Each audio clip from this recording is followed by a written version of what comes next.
1701년 10월 10일 궁궐 취선당. 떨리는 손으로 사약잔을 들어 올리는 여인이 있습니다. 38세, 한때 조선 최고 권력의 중심이었던 희빈장씨입니다. 15년 전만 해도 중전의 자리에 있었던 이 여인은 왜 이렇게 비참한 최후를 맞이해야 했을까요? 그리고 이 모든 비극은 26년 전 15살 소녀가 궁궐에 발을 들인 그날부터 시작되었습니다. 이 이야기가 궁금하시다면 영상 끝까지 봐주시기 바랍니다. 구독과 좋아요는 이 채널에 큰 힘이 됩니다. 1701년 10월 10일 조선 궁궐 취선당에 차가운 침묵이 흐릅니다. 방 안에는 한 여인이 무릎을 꿇고 앉아 있습니다. 그녀의 이름은 희빈장씨, 나이 38세입니다. 한때 이 나라에서 가장 화려했던 여인, 왕의 총애를 독차지했던 여인, 중전의 자리까지 올랐던 여인이 지금 죄인이 되어 사약을 앞에 두고 있습니다. 내관이 떨리는 손으로 사약상을 들고 들어옵니다.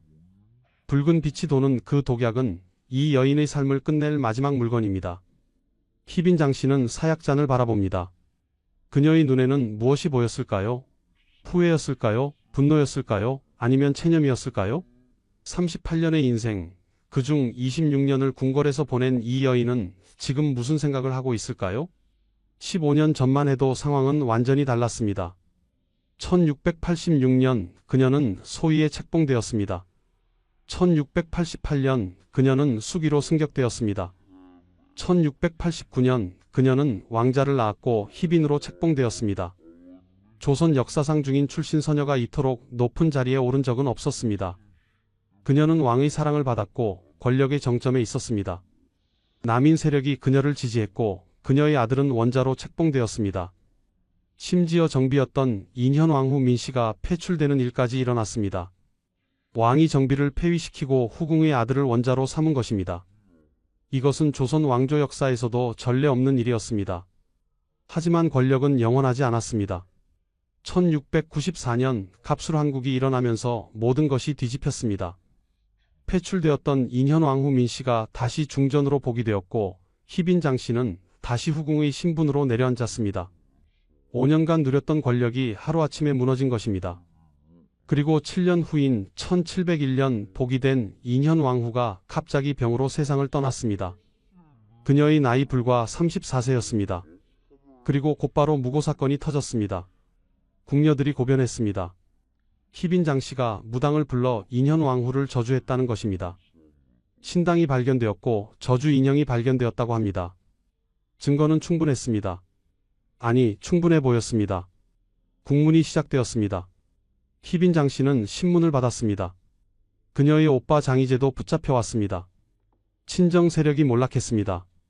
재산이 몰수되었습니다. 그리고 1701년 10월 8일 사형이 결정되었습니다. 이틀 후인 10월 10일 사약이 내려졌습니다. 그녀의 아들 13세의 원자가 아버지 숙종에게 어머니를 살려달라고 애원했습니다. 하지만 숙종의 마음은 단호했습니다. 한치의 자비도 없었습니다. 26년 전 15살의 나이로 궁궐에 들어왔던 그 소녀는 이제 38세가 되어 사약을 마셔야 하는 죄인이 되었습니다. 희빈장씨는 천천히 사약잔을 들어 올립니다. 그녀는 무엇을 생각했을까요? 15살에 처음 왕을 만났던 그날을 떠올렸을까요? 22살에 처음 왕의 승언을 입었던 그날을 기억했을까요? 30살에 아들을 낳고 희빈이 되었던 그 순간의 기쁨을 회상했을까요? 아니면 5년 동안 누렸던 권력의 달콤함을 그리워했을까요? 그것도 아니면 자신을 이렇게 만든 그 사람, 한때 자신을 사랑한다고 했던 그 사람을 원망했을까요? 아무도 모릅니다. 역사는 그녀의 마지막 심정을 기록하지 않았습니다. 다만 우리가 아는 것은 그녀가 사약을 마시고 세상을 떠났다는 사실뿐입니다. 그런데 우리는 질문해야 합니다. 과연 이 여인은 정말 악녀였을까요? 역사는 그녀를 요부라고 기록했습니다. 왕을 현혹시킨 여인, 저주를 일삼은 마녀, 권력에 눈이 먼 악녀라고 말입니다. 하지만 정말 그럴까요? 15살의 나이로 궁궐에 들어간 그 소녀에게는 선택권이 있었을까요? 왕의 승은을 거부할 수 있었을까요? 자신의 아들을 지키기 위해 싸운 것이 죄였을까요? 그리고 무엇보다 진짜 악인은 누구였을까요? 이 비극의 진짜 주인공은 누구였을까요? 그 답을 찾기 위해서는 26년 전으로 돌아가야 합니다. 1675년 15살 소녀가 처음 궁궐에 발을 들인 그날로 말입니다. 1701년에서 26년 전으로 시간을 돌려보겠습니다. 1675년 조선 한양의 어느 가을날입니다. 한 소녀가 궁궐 문을 들어섭니다. 그녀의 이름은 장옥정, 나이는 15살입니다. 1659년에 태어난 이 소녀는 역관 장형의 서녀로 태어났습니다. 역관은 중인 계급에 속하는 직업이었습니다. 양반도 아니고 상민도 아닌 어중간한 신분이었습니다. 게다가 그녀는 정녀가 아니라 서녀였습니다. 조선 사회에서 서얼은 아무리 능력이 뛰어나도 벼슬길이 막혀 있었습니다. 중인 출신 서녀라는 것은 평생 낮은 신분으로 살아야 한다는 것을 의미했습니다. 그런 그녀가 궁궐에 들어간 것입니다. 그녀는 궁녀로 입궁했습니다. 구체적으로는 상궁의 수습 과정을 밟게 되었습니다. 당시 명성왕후 김씨의 처소에 배속되었습니다. 명성왕후는 현종의 계비였고 숙종의 생모였습니다. 15살 장옥정은 대왕 데뷔 전에서 궁녀 생활을 시작한 것입니다. 궁녀의 삶은 고되었습니다. 새벽부터 밤늦게까지 일해야 했습니다. 엄격한 규율을 지켜야 했습니다. 작은 실수도 용납되지 않았습니다. 하지만 장옥정은 총명했습니다. 그녀는 빠르게 궁중 예법을 익혔습니다. 바느질 솜씨가 뛰어났다고 합니다. 말씨가 곱고 행동이 단정했다고 전해집니다. 그리고 그녀는 운명적인 만남을 맞이합니다. 바로 왕 숙종을 만난 것입니다. 숙종은 1661년생으로 1674년에 14세의 나이로 왕위에 올랐습니다. 1675년 당시 숙종은 15세였습니다. 장옥정과 동갑이었습니다. 어린 왕과 어린 궁녀 둘 다 15살이었습니다. 하지만 둘의 위치는 천지 차이였습니다. 한 명은 조선의 왕이었고 한 명은 중인 출신 서녀 궁녀였습니다. 한 명은 모든 것을 명령할 수 있는 자였고 한 명은 모든 것에 복종해야 하는 자였습니다. 그들이 어떻게 만났는지는 정확히 기록되어 있지 않습니다. 다만 숙종이 대왕 데뷔전을 자주 찾았고 그곳에서 장옥정을 보게 되었다고 전해집니다. 젊은 왕의 눈에 총명하고 아름다운 궁녀가 들어온 것입니다. 하지만 이것을 사랑이라고 부를 수 있을까요? 15살 소녀에게 왕의 관심은 어떤 의미였을까요? 그녀는 왕의 마음을 거부할 수 있었을까요? 아니, 거부할 수 있다는 생각 자체를 할 수 있었을까요? 당시 숙종에게는 이미 정비가 있었습니다. 인경왕후 김씨입니다. 1659년생으로 숙종과 동갑이었던 그녀는 1671년 숙종이 아직 왕세자였을 때 간택되었습니다. 둘 다 13세였습니다. 1674년 숙종이 즉위하면서 그녀는 왕비가 되었습니다. 하지만 불행하게도 인경왕후는 아이를 낳지 못했습니다. 왕실에서 가장 중요한 것은 후사였습니다. 왕비가 아들을 낳지 못하면 후궁이라도 아들을 낳아야 했습니다. 이것이 조선 왕실의 냉혹한 현실이었습니다. 1675년부터 1680년까지 5년 동안 장옥정은 궁녀로서의 삶을 살았습니다.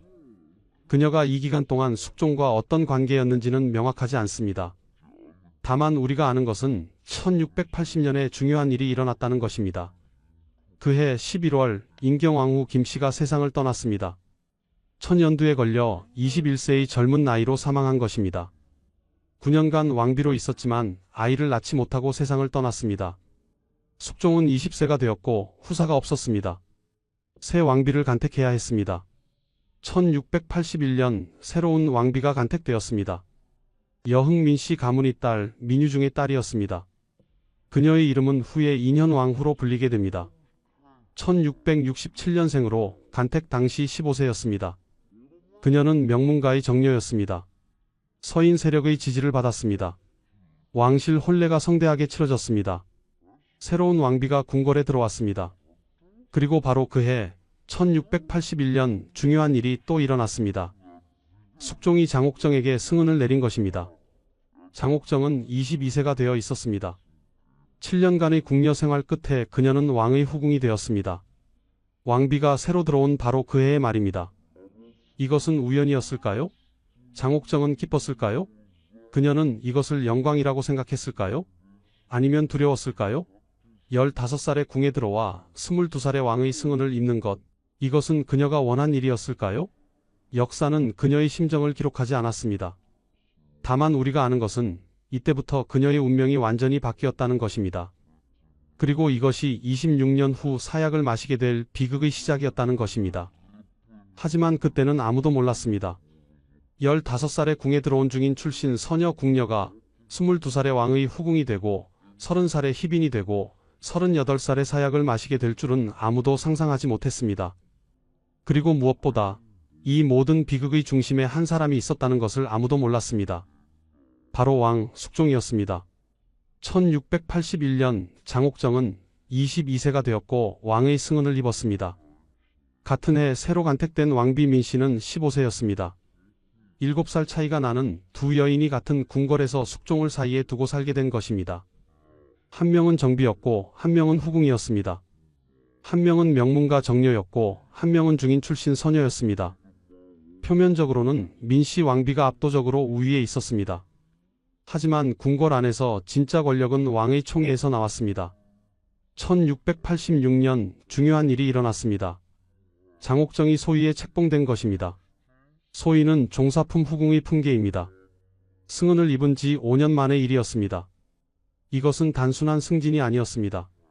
왕이 그녀를 공식적으로 인정했다는 의미였습니다. 그녀는 27세가 되어 있었고 왕비 민씨는 20세였습니다. 하지만 왕비는 아직 아이를 낳지 못하고 있었습니다. 간택된 지 5년이 지났지만 후사가 없었습니다. 조선 왕실에서 이것은 심각한 문제였습니다. 1688년 장옥정에게 결정적인 기회가 왔습니다. 그녀가 아이를 가진 것입니다. 왕의 아이 원자를 임신한 것입니다.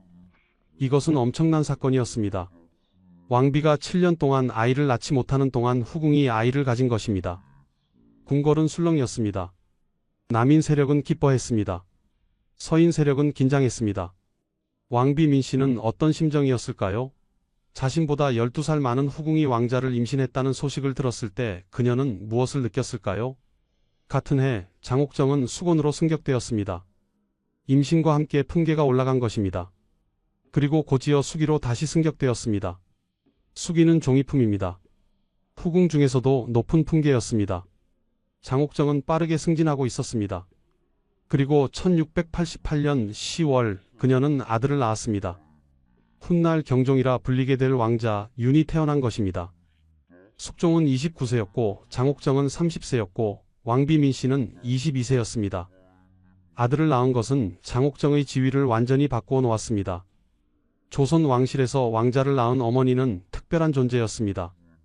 특히 왕비가 아들을 낳지 못한 상황에서 후궁이 아들을 낳으면 그 후궁의 권력은 엄청나게 커졌습니다. 장옥정이 바로 그런 경우였습니다. 왕은 그녀를 총애했습니다. 남인 세력은 그녀를 지지했습니다.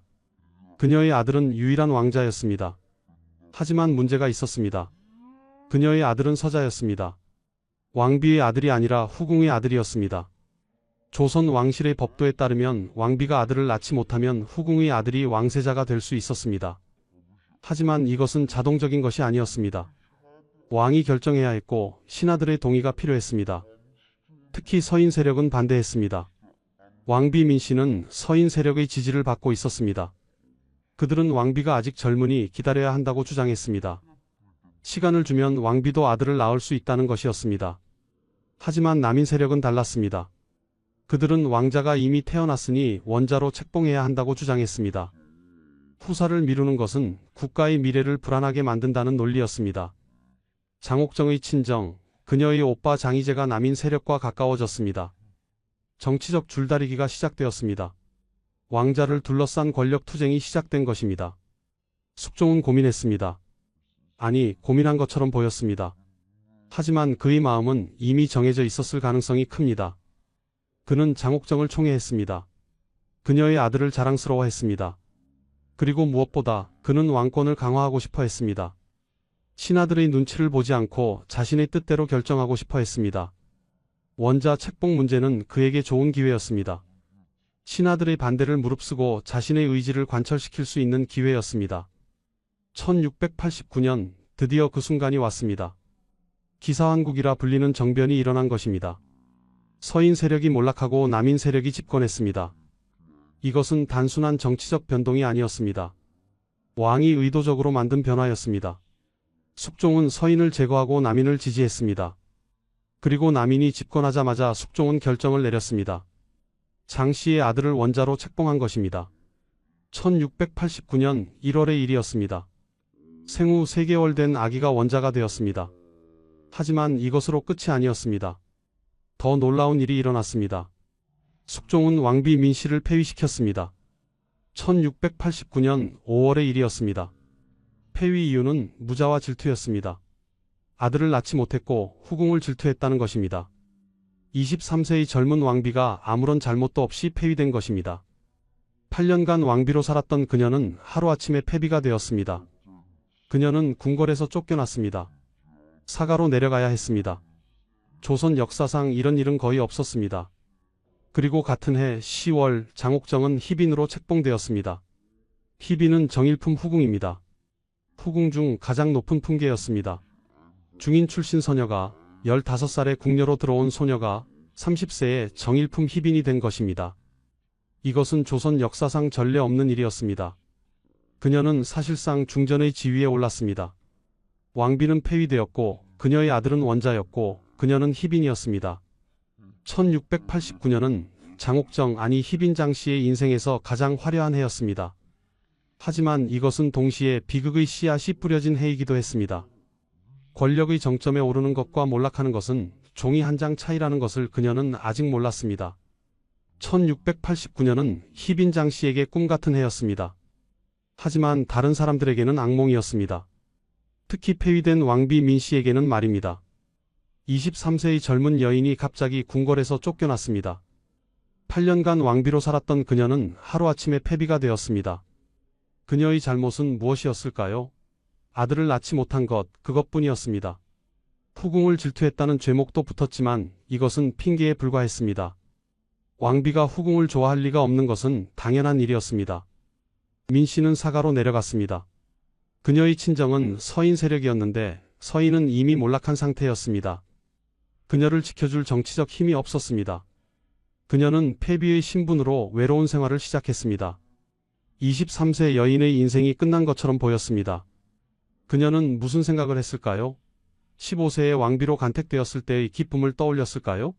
왕을 처음 만났던 그날을 기억했을까요? 아니면 자신을 이렇게 만든 왕을 원망했을까요? 반면 희빈 장씨는 권력의 정점에 있었습니다. 1689년 10월 그녀는 희빈으로 책봉되었습니다. 정일품 후궁 중 가장 높은 품계였습니다. 그녀의 아들은 원자였습니다. 왕비는 없었고 그녀가 사실상 왕비의 역할을 했습니다. 남인 세력이 그녀를 지지했습니다. 그녀의 오빠 장희재는 권력의 핵심에 있었습니다. 장씨 일가는 번성했습니다.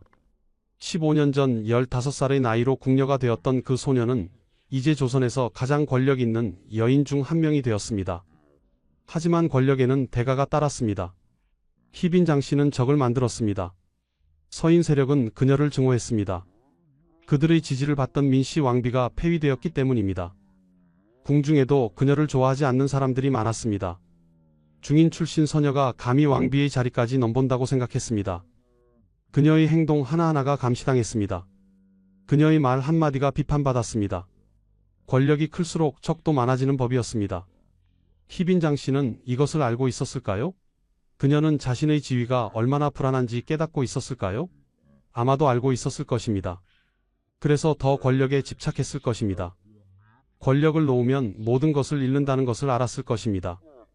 그녀는 폐비 민씨를 적대시했습니다. 민씨가 복이 될까봐 두려워했을 것입니다. 그래서 민씨를 더 밀어내려 했을 것입니다. 한편 숙종은 만족스러워 보였습니다. 그는 원하는 것을 모두 얻었습니다. 사랑하는 여인을 희빈으로 만들었습니다. 그녀의 아들을 원자로 책봉했습니다. 방해가 되던 왕비를 폐위시켰습니다. 신하들의 반대를 무릅쓰고 자신의 뜻을 관철시켰습니다. 왕권을 강화했습니다. 모든 것이 그의 계획대로 흘러갔습니다. 하지만 과연 그랬을까요? 정말 숙종은 장씨를 사랑했을까요? 아니면 그녀는 왕권 강화를 위한 도구였을까요?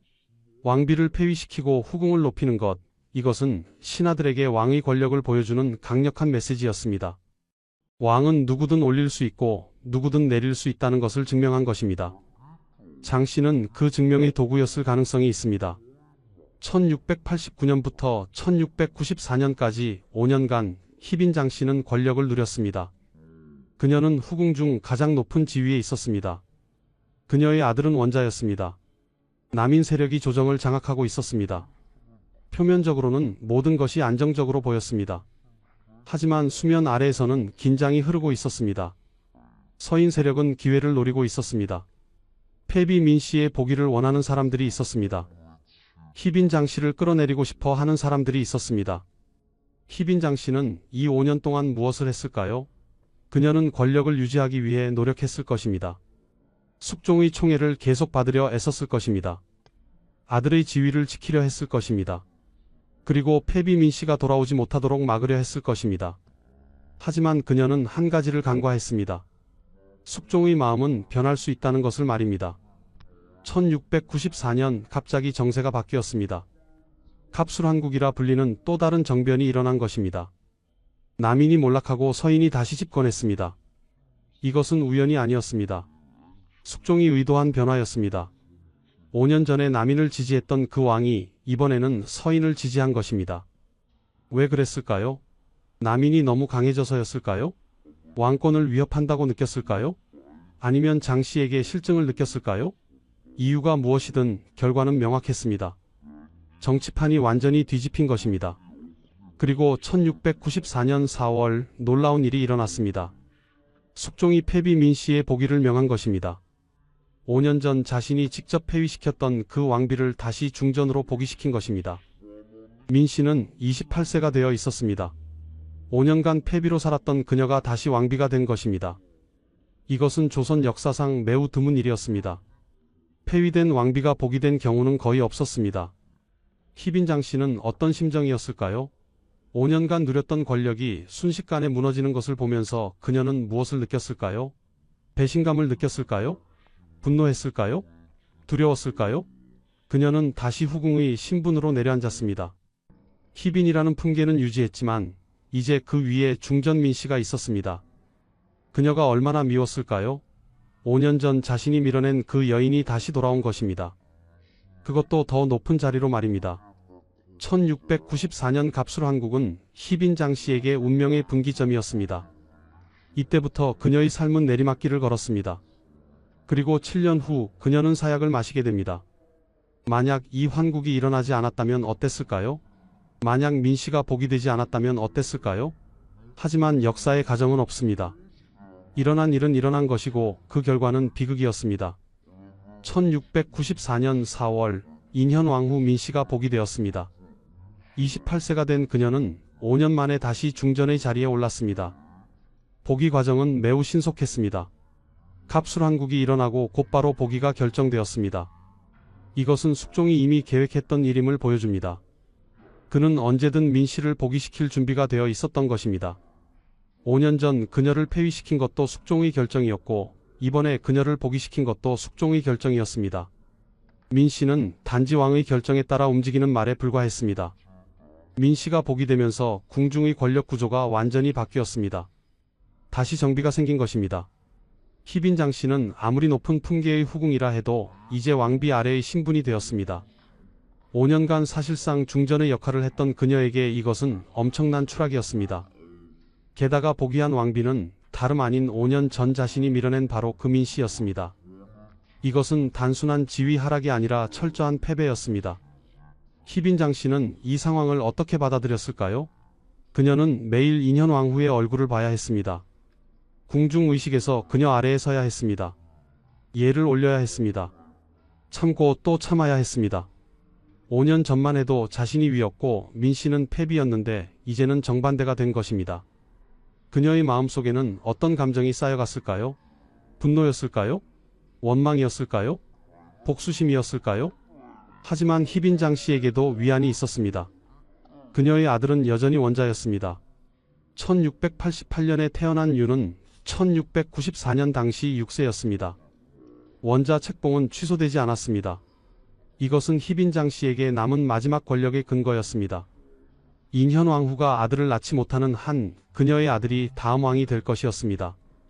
이것은 희빈 장 씨가 버틸 수 있는 이유였습니다.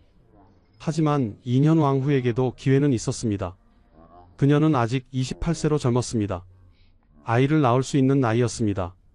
만약 그녀가 왕자를 낳는다면 상황은 또 바뀔 것이었습니다. 적자가 서자보다 우선이었으니까요.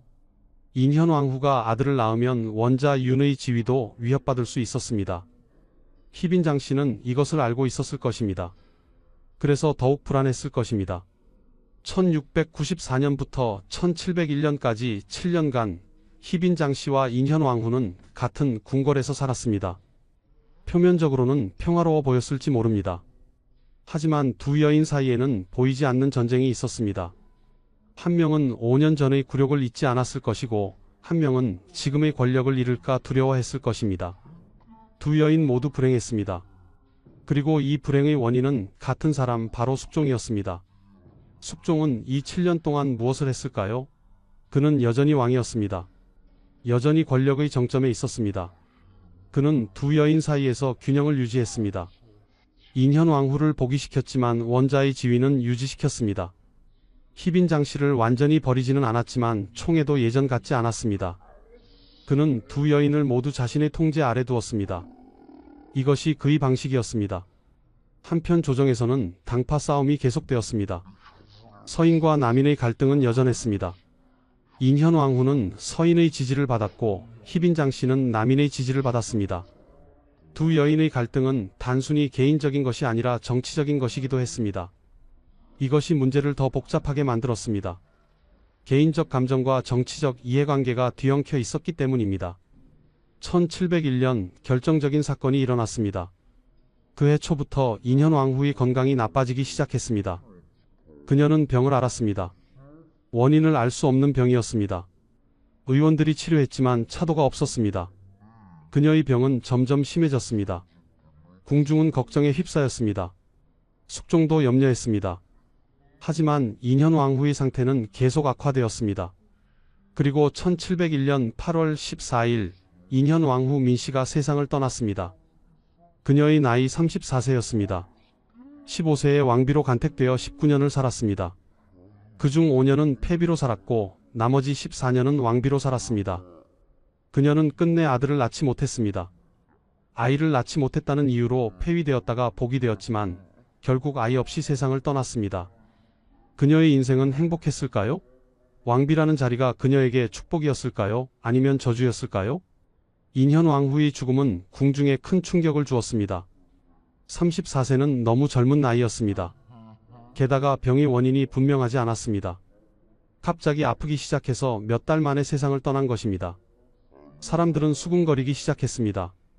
이상하지 않냐고, 뭔가 석연치 않다고, 혹시 누군가가 해를 끼친 것은 아닐까 하고 말입니다. 그리고 그 의심의 화살은 자연스럽게 한 사람을 향했습니다. 바로 희빈 장씨였습니다. 희빈 장씨는 인현왕후를 미워했습니다. 이것은 궁중의 모든 사람이 아는 사실이었습니다. 그녀는 민씨의 복위를 결코 받아들이지 못했습니다. 7년 동안 그 감정은 계속 쌓였을 것입니다. 그렇다면 혹시 그녀가 인현왕후를 해했을까요? 혹시 그녀가 왕후의 죽음에 책임이 있을까요? 사람들은 의심하기 시작했습니다. 그리고 그 의심은 곧 현실이 되었습니다. 인현왕후가 세상을 떠난 지 얼마 지나지 않아 충격적인 고변이 들어왔습니다. 궁녀들이 나서서 증언한 것입니다. 희빈 장씨가 무당을 불러 인현왕후를 저주했다는 것이었습니다. 신당을 만들고 저주의식을 행했다는 것이었습니다. 인현왕후의 이름을 쓴 인형의 침을 꽂고 저주를 퍼부었다는 것이었습니다. 이것이 사실이라면 엄청난 죄였습니다. 왕비를 저주한다는 것은 영모에 준하는 중죄였습니다. 숙종은 즉각 조사를 명령했습니다. 국문이 시작되었습니다. 희빈 장씨가 불려나왔습니다. 그녀는 혐의를 부인했습니다. 하지만 증언은 계속 나왔습니다. 여러 궁녀가 같은 이야기를 했습니다. 무당이 궁에 들어온 것을 봤다고 했습니다. 희빈의 처소에서 이상한 의식이 행해지는 것을 봤다고 했습니다. 증거도 나왔습니다. 신당이 발견되었다고 했습니다. 저주 인형이 발견되었다고 했습니다. 하지만 여기에는 의문점이 많았습니다. 첫째, 증언한 궁녀들은 모두 인현왕후 계열의 사람들이었습니다.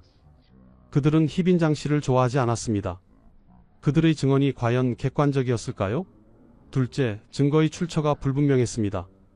신당과 저주 인형이 정말 발견되었을까요? 아니면 누군가 조작한 것일까요? 셋째, 타이밍이 너무 완벽했습니다. 인현왕후가 죽자마자 곧바로 고변이 들어온 것입니다. 마치 미리 준비된 것처럼 말입니다. 무고 사건일 가능성이 있었습니다. 누군가 희빈장 씨를 제거하기 위해 거짓 증언을 한 것일 수도 있었습니다. 서인 세력은 희빈장 씨를 미워했습니다. 그녀를 없애고 싶어 했습니다. 인현 왕후의 죽음은 그들에게 좋은 기회였습니다. 희빈장 씨를 저주 혐의로 몰아 제거할 수 있는 기회였습니다. 그들이 이 기회를 놓칠 리 없었습니다. 하지만 다른 가능성도 있었습니다. 혹시 정말로 희빈장 씨가 저주를 했을까요? 7년간 쌓인 원한, 복수하고 싶은 마음, 인현 왕후를 없애고 싶은 욕망, 이런 것들이 그녀를 극단적인 행동으로 몰아갔을까요? 실제로 무당을 불렀을까요? 실제로 저주 의식을 했을까요? 이것은 아무도 확실히 알 수 없습니다. 300년이 지난 지금도 역사가들은 논쟁하고 있습니다. 숙종은 어떻게 판단했을까요? 그는 희빈장 씨가 유죄라고 결론 내렸습니다. 증거가 있다고 판단했습니다. 혹은 증거가 있다고 믿고 싶어 했습니다. 왜냐하면 그에게도 이것은 기회였기 때문입니다. 희빈장 씨를 제거할 수 있는 명분이 생긴 것입니다. 그는 이미 그녀에게 실증을 느꼈을 수 있습니다. 26년간의 관계가 이제 부담스러웠을 수 있습니다. 그녀의 존재가 정치적으로 불편했을 수 있습니다. 이 사건은 그에게 그녀를 정리할 수 있는 완벽한 구실이었습니다. 국문이 진행되면서 조사 범위가 확대되었습니다. 희빈장 씨의 오빠 장희재가 체포되었습니다. 그는 누이의 권력을 등에 업고 부정을 저질렀다는 혐의를 받았습니다. 뇌물을 받았다는 것입니다. 권력을 남용했다는 것입니다. 그에 대한 조사도 시작되었습니다. 장 씨 일가 전체가 조사 대상이 되었습니다. 희빈장 씨 개인의 문제가 일가 전체의 문제로 확대된 것입니다. 신문은 가혹했습니다. 고문이 동원되었습니다. 장희재는 고문을 받으며 신문당했습니다. 그는 여러 가지를 자백했습니다. 뇌물을 받았다고 인정했습니다. 권력을 남용했다고 시인했습니다. 하지만 이 자백이 진실이었을까요? 고문 속에서 나온 자백을 믿을 수 있을까요? 고문을 받으면 사람은 없는 죄도 뒤집어 쓰게 됩니다. 고통을 멈추기 위해 무엇이든 자백하게 됩니다. 희빈장 씨도 신문을 받았습니다. 그녀는 끝까지 저주 혐의를 부인했습니다. 자신은 그런 일을 한 적이 없다고 주장했습니다. 하지만 아무도 그녀의 말을 믿지 않았습니다. 증언이 있었고 증거가 있었고 무엇보다 그럴 동기가 있었습니다. 그녀가 인현 왕후를 미워한 것은 사실이었으니까요. 법정에서 동기는 매우 중요했습니다. 동기가 있으면 유죄 추정을 받게 되었습니다. 조사가 진행될수록 희빈장 씨에게 불리한 증언이 쏟아졌습니다. 그녀가 평소 인현 왕후를 저주했다는 증언이 나왔습니다. 그녀가 무당을 자주 만났다는 증언이 나왔습니다. 그녀가 복수를 다짐했다는 증언이 나왔습니다. 이 모든 증언이 사실이었을까요? 아니면 조작되었을까요? 우리는 알 수 없습니다. 다만 그 당시에는 이 증언들이 사실로 받아들여졌고 그것이 희빈장 씨의 운명을 결정했습니다. 1701년 10월 8일 최종 판결이 내려졌습니다. 희빈장 씨는 사형을 선고받았습니다. 죄목은 왕비 저주와 역모였습니다. 장희재도 사형을 선고받았습니다. 죄목은 부정부패와 역모였습니다. 장씨 일가는 몰락했습니다. 재산이 몰수되었습니다. 가족들이 유배되었습니다.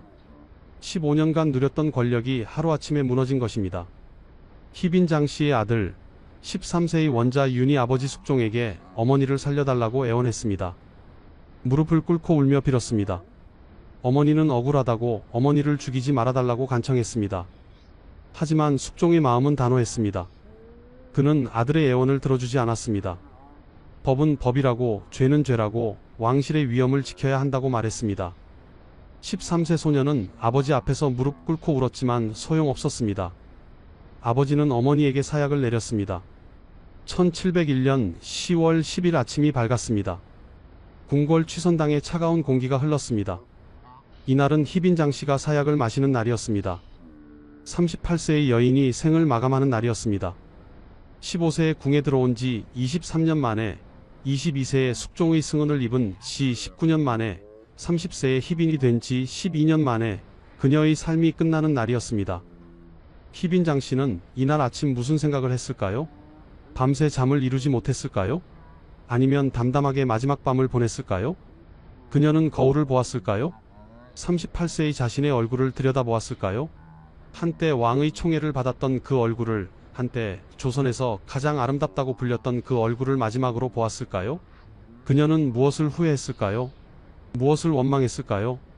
아침이 되자 내관들이 들어왔습니다. 사약상을 들고 온 것입니다. 붉은 빛이 도는 독약이 작은 잔에 담겨 있었습니다. 그것은 그녀의 생명을 끝낼 마지막 물건이었습니다. 희빈 장씨는 그 잔을 보았습니다. 그녀의 눈에는 무엇이 비쳤을까요? 두려움이었을까요? 분노였을까요? 체념이었을까요? 아니면 해방감이었을까요? 이때 그녀는 26년 전을 떠올렸을지도 모릅니다. 1675년 15살의 나이로 처음 궁궐에 들어왔던 그날을 말입니다. 그날 그녀는 무엇을 생각했을까요? 궁녀가 되는 것에 대해 어떤 기대를 했을까요? 혹시 행복한 삶을 꿈꿨을까요? 중인 출신 소녀로 태어난 그녀에게 궁녀는 나쁘지 않은 선택이었습니다. 안정적인 생활을 보장받을 수 있었으니까요. 하지만 그녀는 그때 몰랐습니다. 자신이 왕의 눈에 띄게 될 줄은, 왕의 후궁이 될 줄은, 희빈까지 오를 줄은, 그리고 사약을 마시게 될 줄은 꿈에도 몰랐습니다. 그녀는 1681년을 떠올렸을지도 모릅니다. 22살 왕의 승은을 처음 입었던 그 해를 말입니다. 그것은 영광이었을까요? 아니면 공포였을까요? 왕의 승은을 거부할 수 있었을까요? 없었습니다. 왕과 궁녀 사이에 선택권은 없었습니다. 왕이 원하면 궁녀는 따라야 했습니다. 이것이 궁궐의 법도였습니다. 그렇다면 그녀에게 죄가 있을까요? 왕의 명령에 따른 것이 죄일까요? 그녀는 1688년을 기억했을지도 모릅니다. 29살 아들을 낳았던 그 해를 말입니다. 아들을 낳는 순간 그녀는 무엇을 느꼈을까요? 기쁨이었을까요? 안도였을까요? 아니면 이미 불안이었을까요? 왕자의 어머니가 되는 것은 축복이지만 동시에 저주이기도 했습니다. 권력을 얻지만 척도 만들게 되니까요. 왕자를 지켜야 한다는 부담도 생기니까요. 그녀는 그때 알았을까요? 이 아들이 자신의 운명을 결정하게 될 줄을 말입니다. 그녀는 1689년을 추억했을지도 모릅니다. 30살 희빈이 되었던 그 해를 말입니다. 그 해는 그녀 인생의 정점이었습니다. 중인 출신 소녀가 정일품 희빈이 된 것입니다. 조선 역사상 전례 없는 일이었습니다. 그녀는 승리했다고 느꼈을까요? 이제 안전하다고 생각했을까요? 하지만 그것은 착각이었습니다. 높이 올라갈수록 떨어질 때 더 아팠으니까요. 그녀는 1694년을 되새겼을지도 모릅니다. 35살 인현왕후가 복위한 그 해를 말입니다. 그때 그녀의 심정은 어땠을까요? 배신감을 느꼈을까요? 5년 전 자신을 선택했던 왕이 이제는 민씨를 선택한 것입니다. 왕의 마음이 변한 것입니다. 아니, 처음부터 왕에게는 진심이 없었을지도 모릅니다. 왕에게 여인들은 도구였을지도 모릅니다. 정치적 목적을 위한 도구, 왕권 강화를 위한 도구, 그 이상도 그 이하도 아니었을지도 모릅니다. 그녀는 지난 7년을 돌아봤을지도 모릅니다. 1694년부터 1701년까지 인현왕후와 같은 궁궐에서 살았던 7년을 말입니다. 매일 그녀의 얼굴을 봐야 했던 고통, 그녀에게 예를 올려야 했던 굴욕, 권력을 잃어버린 허무함, 이 모든 것을 견뎌야 했습니다. 그녀는 정말 저주를 했을까요? 우리는 알 수 없습니다. 하지만 만약 했다 해도 그것을 그녀만 탓할 수 있을까요? 그녀를 그렇게 만든 사람은 누구입니까? 그녀에게 권력을 주었다가 빼앗은 사람은 누구입니까? 두 여인을 같은 공간에 가두고 싸우게 만든 사람은 누구입니까? 희빈 장씨는 천천히 사약잔을 들어 올렸습니다. 그녀의 손은 떨렸을까요? 아니면 담담했을까요? 그녀는 마지막으로 무엇을 생각했을까요? 13세의 아들을 떠올렸을까요? 앞으로 아들이 겪을 고통을 걱정했을까요? 어머니가 영모제로 사약을 받았다는 낙인이 평생 아들을 따라다닐 것입니다. 훗날 아들이 왕이 되더라도 이 그림자에서 벗어날 수 없을 것입니다. 그녀는 아들에게 미안했을까요? 그녀는 마지막으로 숙종을 생각했을까요? 26년을 함께한 그 사람을 말입니다. 15살 소녀였던 자신을 바라보던 15살 왕의 눈빛을 떠올렸을까요? 22살에 처음 승은을 내리던 그의 모습을 기억했을까요? 30살에 자신을 희빈으로 만들어준 그를 고마워했을까요? 아니면 35살에 자신을 버린 그를 원망했을까요? 38살에 자신에게 사약을 내린 그를 저주했을까요? 희빈 장씨는 사약을 마셨습니다. 독이 몸속으로 들어갔습니다. 그녀는 고통스러웠을 것입니다. 사약은 빠르게 작용했습니다. 그녀의 의식이 흐려졌습니다. 그녀의 생명이 꺼져갔습니다. 38년의 삶이 끝나가는 순간이었습니다. 그녀의 마지막 생각은 무엇이었을까요? 우리는 영원히 알 수 없습니다. 역사는 그것을 기록하지 않았으니까요. 희빈장 씨가 세상을 떠났습니다. 1659년에 태어나 1701년에 죽었습니다. 42년의 생이 아니라 38년의 생이었습니다. 그녀의 시신은 궁 밖으로 옮겨졌습니다. 희빈이었지만 왕실의 예로 장례를 치르지 못했습니다. 영모죄인으로 죽었기 때문입니다. 그녀는 쓸쓸히 묻혔습니다. 한때 조선 최고 권력의 중심이었던 그녀는 이렇게 비참하게 생을 마감했습니다. 같은 날 그녀의 오빠 장희재도 처형되었습니다. 그는 능지처참을 당했습니다. 사지가 찢기는 극형이었습니다. 그의 죄목은 부정부패와 역모였습니다. 장씨 일가는 완전히 몰락했습니다. 재산이 몰수되고 가족들이 유배되고 이름이 지워졌습니다. 15년간 누렸던 영화가 하루아침에 사라진 것입니다. 이것이 권력의 무상함이었습니다. 이것이 조선 궁궐의 냉혹한 현실이었습니다. 희빈장 씨가 죽은 후 궁궐은 어떻게 되었을까요? 숙종은 어떤 반응을 보였을까요? 역사 기록에 따르면 숙종은 담담했다고 합니다. 26년을 함께한 여인의 죽음 앞에서 그는 특별한 감정을 드러내지 않았습니다. 슬퍼하지도 않았고 후회하지도 않았습니다. 그저 법대로 처리했을 뿐이라고 말했습니다. 이것이 숙종이라는 사람이었습니다. 차갑고 냉정한 정치가였습니다. 가장 고통받은 사람은 13세의 원자 윤이었습니다. 훗날 경종이 되는 이 소녀는 어머니가 영모죄로 사약을 받는 것을 지켜봐야 했습니다. 그는 아버지에게 무릎 꿇고 빌었지만 소용없었습니다. 어머니를 구할 수 없었습니다. 이 트라우마는 평생 그를 괴롭혔습니다. 1720년 그는 32세의 나이로 왕위에 올랐습니다. 하지만 그의 재위는 불행했습니다. 어머니의 죄인이라는 낙인, 이복동생 연인군과의 갈등, 신하들의 불신, 이 모든 것이 그를 짓눌렀습니다. 1724년 그는 36세의 나이로 의문의 죽음을 맞이했습니다. 재위 4년 만이었습니다. 게장과 생감을 먹고 갑자기 사망했다는 기록이 있습니다. 독살설이 제기되었지만 진실은 밝혀지지 않았습니다. 어머니를 잃은 상처를 안고 살다간 불행한 왕이었습니다. 그렇다면 인현왕후는 정말 선하기만 한 피해자였을까요? 역사는 그녀를 선녀처럼 묘사했습니다. 특히 인현왕후전이라는 소설은 그녀를 완벽한 덕성의 소유자로 그렸습니다. 하지만 이 소설은 후대에 쓰인 것이고 정치적 목적이 있었습니다. 실록을 보면 다른 면도 보입니다. 인현왕후도 정치적 인물이었습니다. 서인 세력의 중심이었습니다. 그녀의 복위는 단순히 개인의 복권이 아니라 정치적 승리였습니다. 그녀가 희빈장 씨를 어떻게 대했는지는 기록이 부족하지만 두 사람 사이에 평화만 있었다고 보기는 어렵습니다.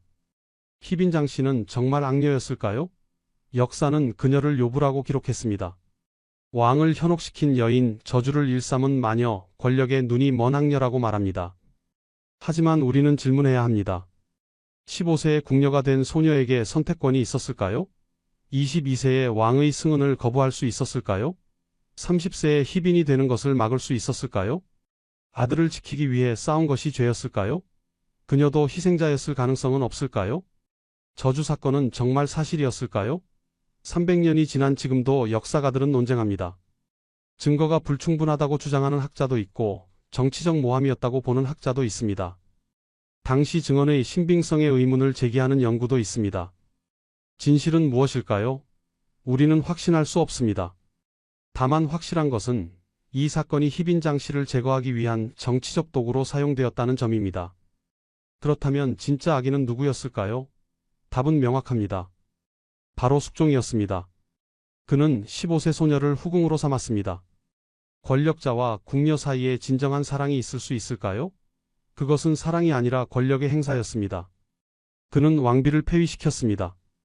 아들을 낳지 못했다는 이유만으로 23세 여인을 궁에서 쫓아냈습니다. 그는 후궁을 희빈으로 만들었습니다. 정치적 목적을 위해 그녀를 이용했습니다. 그는 왕비를 복위시켰습니다. 5년 전 자신이 폐위시킨 그 여인을 다시 중전으로 만들었습니다. 그는 여인들을 장기판의 말처럼 움직였습니다. 필요할 때는 올리고 필요 없으면 내렸습니다. 세 번의 환국을 생각해 보십시오. 1680년 경신환국, 1689년 기사환국, 1694년 갑술환국, 이 모든 정변의 중심에 숙종이 있었습니다. 그는 의도적으로 정치 세력을 바꿨습니다. 서인과 남인을 번갈아 가며 집권시켰습니다. 이것은 왕권 강화를 위한 전략이었습니다. 한 세력이 너무 강해지면 다른 세력을 지지해서 균형을 맞췄습니다. 이 과정에서 여인들이 도구로 사용되었습니다. 인경왕후, 인현왕후, 희빈장씨 모두 숙종의 정치적 도구였습니다. 숙종은 26년간 희빈장씨와 관계를 유지했습니다.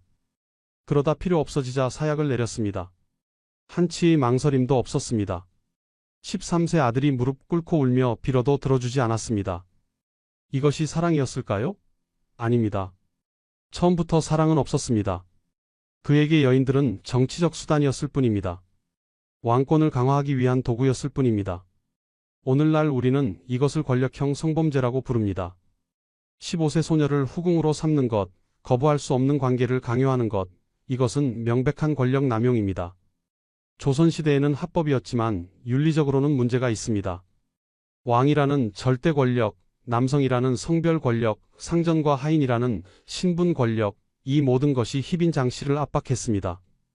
그녀는 선택할 수 없었습니다. 거부할 수 없었습니다. 이것이 공정한 관계였을까요?